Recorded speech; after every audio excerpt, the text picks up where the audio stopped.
Good morning, Dan and Amy, and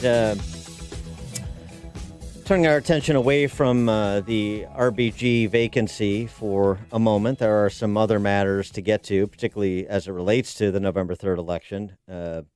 These matters are going to not go away, even if the trajectory of the race changes in terms of the issues that are the issues that are dominant. The Supreme Court vacancy is going to be one of them now. I think John Nolte is right in Breitbart, where he suggests that whether McConnell can or cannot cobble the votes together doesn't matter. The news cycle is about to be swamped by this confirmation battle, which puts Trump on offense and Biden on defense. But it also folds in the same issues we've been discussing about election security. It folds in the same discussion about how the two parties will handle sort of these worst-case war game scenarios of a close election. Is it going to be the red mirage on November 3rd, and then that apparent lead or victory that President Trump has attenuating over the course of mail-in ballots being counted in swing states in the next week to 10 days? That's one possibility. That Biden wins a narrow vote, and then you have irregularities in a few counties and swing states that are litigated by the Trump campaign and could change over the course of several weeks. I say again, reference again the prescient words of Ruth Bader Ginsburg in 2016, where she said, having an 8-member body that often disagrees is not a particularly good situation. I'm paraphrasing. It's not a stable situation. This was in the context of the Scalia vacancy and Barack Obama leveling up a nominee to replace him, Merrick Garland, of course. But so on the matter of election security, let's start there. Christopher Wray, FBI director, testifying last week before a House panel so they can do their performance art. The same way, to be fair, that Lindsey Graham is going to be doing performance art with Jim Comey being subpoenaed to testify yet again at the end of this month. But here's what Wray had to say. The Russians, the Russians. It's all the time the Russians with House Democrats. Thank you. Can you tell me if, as of this date, you have information that Russia is trying to influence the election for 2020? Yes, I think the intelligence community's consensus is that Russia continues to try to influence our elections, primarily through what we would call malign foreign influence, as opposed to what we saw in 2016, where there was also an effort to target election infrastructure, cyber targeting. We have not seen that second part yet this year or this cycle. But we certainly have seen very active efforts by the Russians to influence our election in 2020 through what I would call more the malign foreign influence side of things. Social media, use of proxies, state media, online journals, et cetera, an effort to both sow divisiveness and discord. And I think the intelligence community has assessed this publicly, to primarily to denigrate Vice President Biden and what the Russians see as kind of an anti-Russian establishment. That's essentially what we're seeing in 2020. Is that all you're saying, Director Wray? President Trump was none too happy with that testimony, asking, what about China? I have more questions in addition to China, but what about China?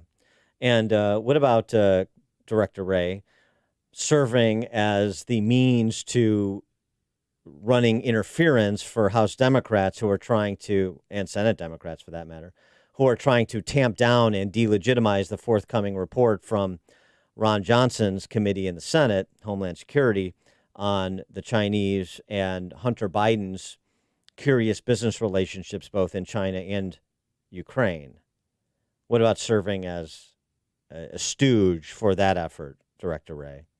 For more on all of this, we're pleased to be joined again by Lieutenant Colonel Jim Carafano, Vice President of the Catherine and Shelby Cullom Davis Institute for International Studies at the Heritage Foundation, author of books including Wiki at War and Private Sector Public Wars. Jim, thanks for being with us again. Hey, good to be with you. So what about Wray's testimony? And I can understand why the president was a bit perturbed. I was too. uh, serving as I don't think, unwitting dupe in this continued prosecution of the Russian collusion accusation by other means. Yeah. Well, I do have some sympathy for public officials that testify before Congress. I used to be the speechwriter for the Army Chief of Staff, and you go up there and you really have no friends. I mean, in a hearing, every side's trying to play your answers for what they want, and you are trying to meet your obligation to be loyal to the administration, but also to be responsive to Congress, because under law you're both. So it's a tough kind of path to walk. I mean, the reality is, and if Ray had said anything other than that, of course, they would have attacked him for covering for Trump. There's an enormous amount of Russian activity. I think we hear this all the time in the unclassified world, and we actually see it in the unclassified world. So that's just a fact. There is malicious Chinese influence and malicious Iranian influence. The question that nobody ever asks is, what's the impact of all this? Right. And what they didn't do, which Ray did, which I think is important, was parse between efforts to actually change votes and interfere with voting in elections, and efforts to just influence people, which foreign governments do all the time, overtly and covertly. Well, right. I mean, misinformation campaigns. I mean, we go back to 2016.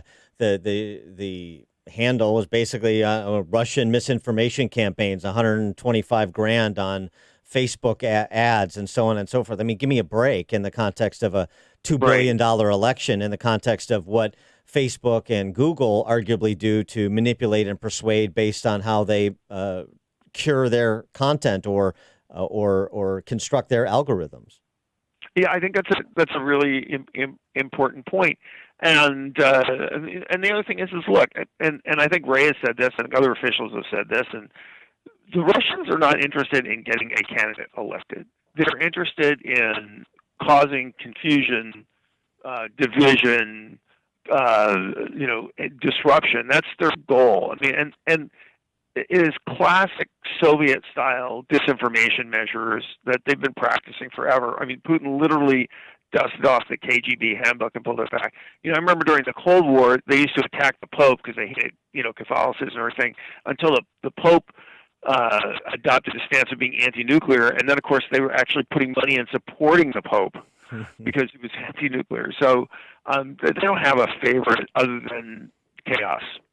And what about that forthcoming report from Senate Homeland that will include ostensibly a review of Burisma's operations, Hunter Biden's payments, as well as his business forays into China with the Chicoms?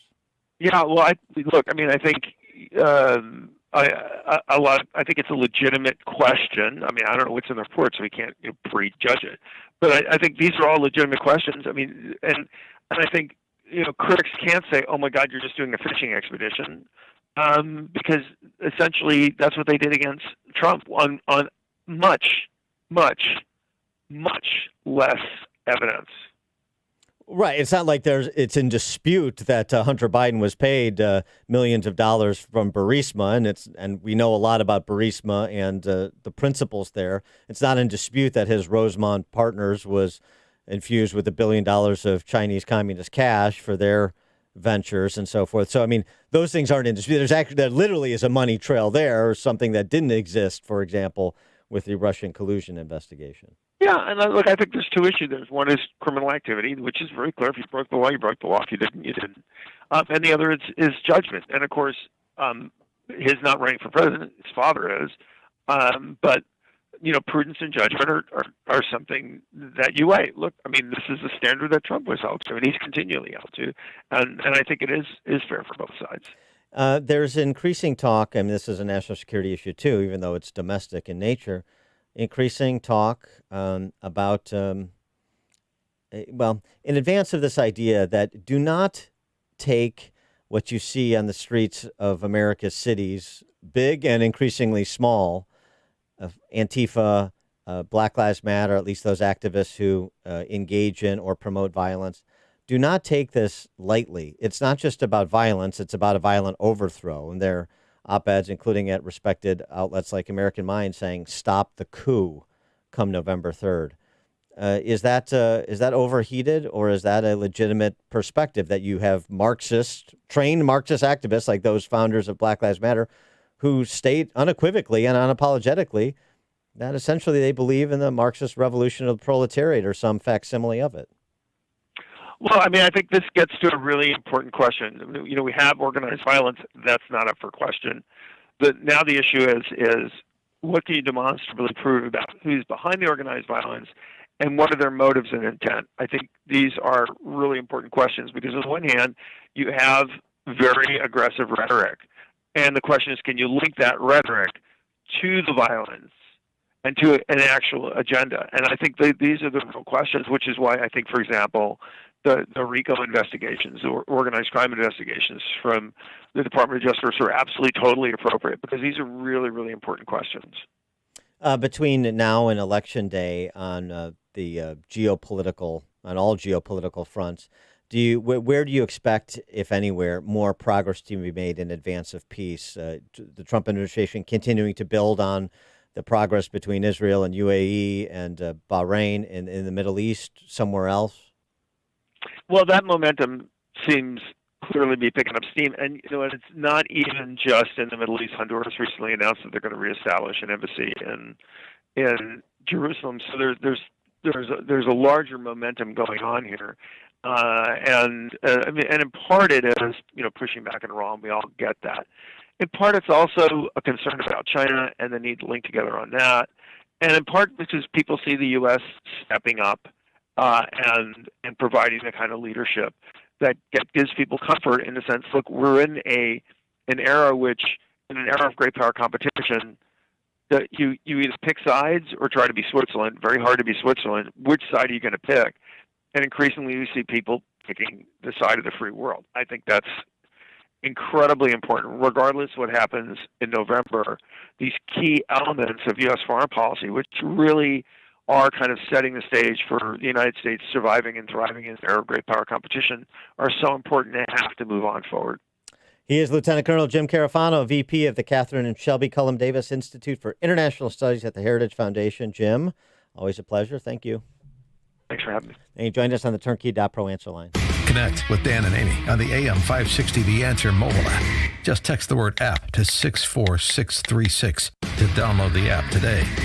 The Lou Dobbs Financial Report is brought to you by Signature Bank, helping local businesses succeed. Visit signaturebank.bank for your commercial banking needs. I'm Lou Dobbs. China under the gun with lawmakers on Capitol Hill. Apple launching its first online store in India. Those stories next. Okay, some good news during a challenging time for everybody, and this could really help. You may know hundreds of thousands of people have already made the switch to Medishare, which is the affordable alternative to health insurance.